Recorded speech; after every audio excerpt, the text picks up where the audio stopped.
In The Cask of Amontillado and The Telltale Heart, Edgar Allan Poe uses a sense of irony to help connect the reader, as well as to create a sense of apprehension and horror. The two main characters in The Cask of Amontillado are Fortunato and Montressor. The story begins with Montressor explaining the reason for the crime he committed. He tells about some offenses Fortunato made against him and lets the reader know his plan for revenge. Montressor acts like Fortunato's friend to his face and behind his back in hopes that no one would suspect him for the murder. Montressor knows about Fortunato's love of wine and uses this to take advantage of Fortunato when he sees him during the town's carnival. Montressor tells Fortunato about a cask of Amontillado he bought and tells him that he's unsure of the quality of the wine. Montressor then tells him that he's on his way to see someone else to taste it. Fortunato claims that he would be a much better judge and follows Montressor to get the wine. Montressor told his servants that he would be out all night, so the two characters are alone when they reach Montressor's house. They go down to the catacombs to get the wine, and when they are deep inside, Montressor tricks Fortunato and chains him down and then builds a wall between them and leaves him there to die. Another one of Poe's stories, The Telltale Heart, begins with the narrator claiming he is sane and offering to tell the reader the whole story. He makes sure the reader knows that he didn't murder the old man for his money or for any personal reasons. He then says that it was the old man's eye that caused all of it. The narrator stalks the old man for 7 nights but doesn't kill him because he doesn't see his eye. On the 8th night, the old man wakes up and the narrator shines a beam of light onto his eye. In seeing his eye, the narrator runs over to the old man and pushes him off the bed and smothers him with his own mattress. The narrator then cuts the old man's body up and puts it under the floorboards without a trace. After the narrator finishes, he is alerted by the police at the door. He makes up excuses to cover his tracks and then invites the men to sit with him. The narrator begins to hear the old man's heart beating through the floorboards before their conversation is over, and ends up yelling that admitting what he did to the old man.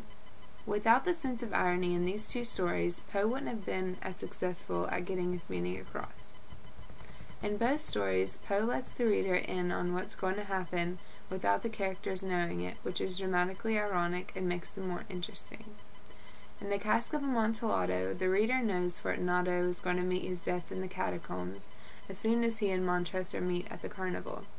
It is made very clear in the beginning of the story when Montressor says, "The 1,000 injuries of Fortunato I had borne as best I could, but when he ventured upon insult, I vowed revenge," and goes on and on about getting back at Fortunato.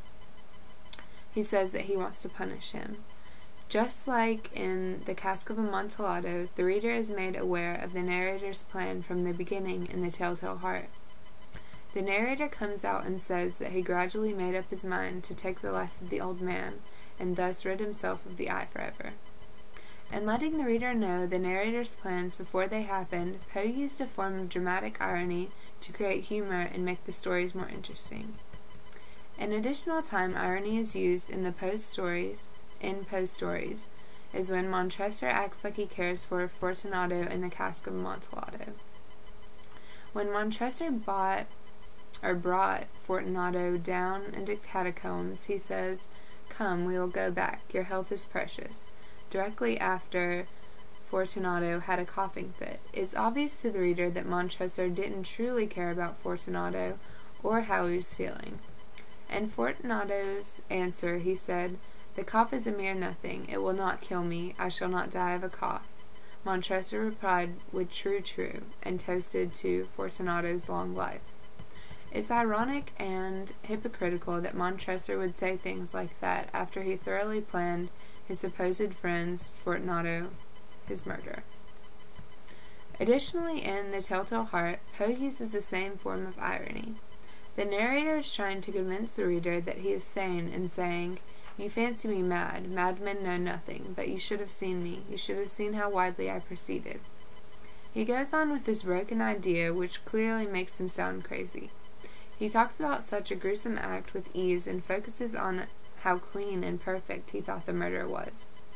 The narrator is also supposed to be the old man's helper and says that he loves the old man and meant no harm, but yet he cautiously planned out his murder. The narrator is showing irony by saying one thing in the story and doing the exact opposite. Edgar Allan Poe uses irony a lot in his writing to build anticipation, foreshadow what's going to happen, and to add a little wit. The irony paired with terror is what the reader remembers after reading one of his stories, and is what sets him apart from other authors. Poe used two kinds of irony to help make these stories interesting. He used dramatic irony in letting the reader know in advance what is going to happen, and he used verbal irony in what the characters said and how their actions didn't match. The more the reader reads and understands one of Poe's stories, the clearer and more tangled the irony is. Without this, Poe's works wouldn't be as effective at getting his point across.